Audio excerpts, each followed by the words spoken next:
الفاظ وہ نہیں ہوتے تھے جو الفاظ اللہ نے کہے ہوتے تھے. لم تکن العبارۃ تلک عبارہ، جبریل کی عبارت اللہ والی عبارت نہیں ہوتی تھی. جیسے اس کی مثال کما یقول الملک لمن یثق بہ، جیسا کہ بادشاہ اپنے قابل اعتبار شخص سے کہے، من یثق بہ، جس پر بادشاہ اعتماد کرتا ہو. جیسا کہ بادشاہ اپنے با اعتماد آدمی سے کہے کہ فلاں کو جا کر کہو کہ بادشاہ کہہ رہا ہے تمہیں یہ والی بات کہہ رہا ہے. اجتہد فی الخدمہ، اپنی ڈیوٹی میں محنت سے کام لے.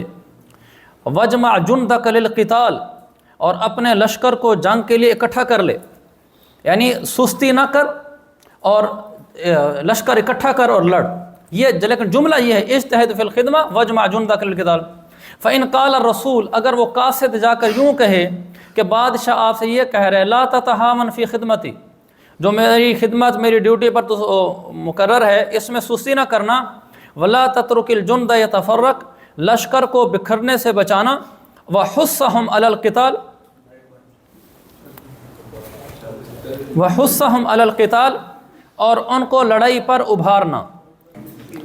تو میں کہہ رہا تھا حثهم علی القتال، ان کو لڑائی پر ابھارو. بادشاہ نے یہ الفاظ کہے تھے اجتہد فی الخدمہ وجمع جندک للقتال، اس نے جا کر یہی بات آگے دوسرے لفظوں میں کہہ دی. بات تو ایک ہی ہے. لا ينسب الی کذب ولا تقصیر، اس آدمی کی یہ بات وہ جو قاصد نے جا کر کہی ہے وہ جھوٹ اور کوتاہی کی طرف منسوب نہیں کی جائے گی. یہ میں نے عرض کیا کرتا ہوں اکثر کہ جس کتاب سے انہوں نے عبارت نقل کی ہے وہ کتاب بھی دیکھنی چاہیے.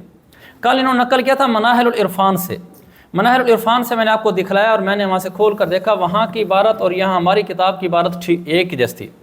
لیکن آج انہوں نے نقل کیا ہے الاتقان فی علوم القرآن سے. دیکھو قد نقل سیوط عن الجوینی، اوپر یہاں پڑھا، نیچے حاشیہ دیا ہو نا، الاتقان 89/1. یہ میرے پاس بھی وہی نسخہ ہے جس میں 89 صفحہ نمبر ہے. یہ النوع السادس عشر فی کیفیت انذار المسئلہ الثانیہ، اس کے نیچے لکھا ہے وقال الجوینی کلام اللہ المنزل قسمان قسم قال اللہ لجبریل. بالکل وہی عبارتیں چل رہی ہیں، لیکن یہاں پر آ کر انہوں نے عبارت یہاں ختم کی ہے لا ينسب الی کذب ولا تقصیر، اور یہاں انہوں نے ختم کی ہے لا ينسب الی کذب ولا تقصیر فی اداء الرسالہ. آگے یہ الفاظ بھی ہیں، لہذا یہ الفاظ اگر یہاں ہوتے تو مفہوم زیادہ واضح ہوتا. اصل کتاب کی طرف مراجعت ضروری بھی ہوتی ہے، مفید بھی ہوتی ہے. اگر وہ یہ بات کہہ دیتا ہے پیغام پہنچاتے ہوئے کہ بادشاہ یوں کہہ رہے لا تتہاون فی خدمتی، تو اس پیغام کے پہنچانے میں اس کو جھوٹ اور کوتاہی کی طرح منسوب نہیں کیا جائے گا. ایسے ہے نا، صحیح بات کی ہے. آپ کو جو استاد کہتے ہیں جاؤ فلاں لڑکے کو یہ کہے ہو یا فلاں کو یہ کہے ہو، اب من عن وہی حرف تو نہیں بول کے رہتے، آگے پیچھے ایک لفظ ہو جاتا ہے تو کسی نے نہیں کہا یار جھوٹ بول کر آیا تھا. یہ جھوٹ نہیں کہا جاتا. تو ایک قسم وہ ہے جس میں جبریل کو یوں کہا گیا کہ اللہ کے نبی کو یہ پیغام دو، جبریل نے اس کو سمجھ لیا، انہی کو اپنے الفاظ میں بیان کر دیا اور حضور نے آگے بیان کر دیا. یہ سنت نبویہ ہے. دوسری قسم کیا ہے؟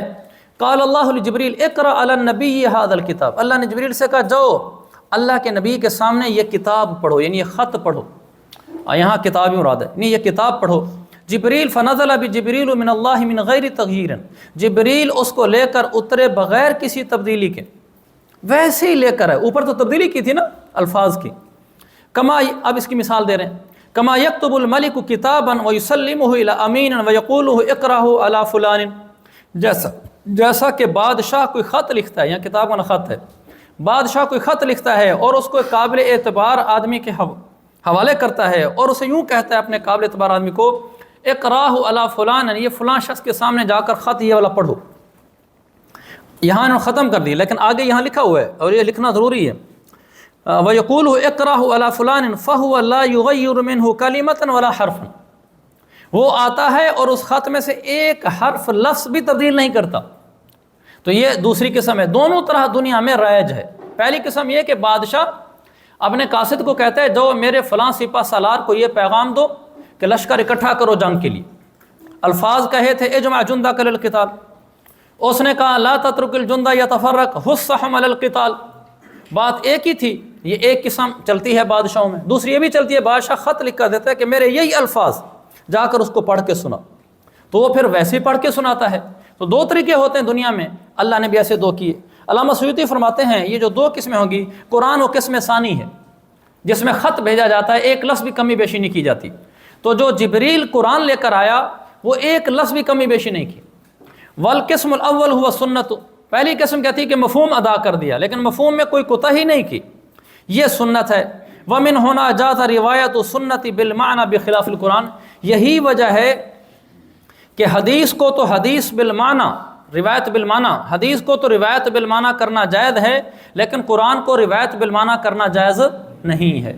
کس وجہ سے؟ کہ پہلی قسم ہے محض ایک پیغام پہنچانے کی جس میں آپ اس کا ہم معنی لفظ بھی بول سکتے ہیں.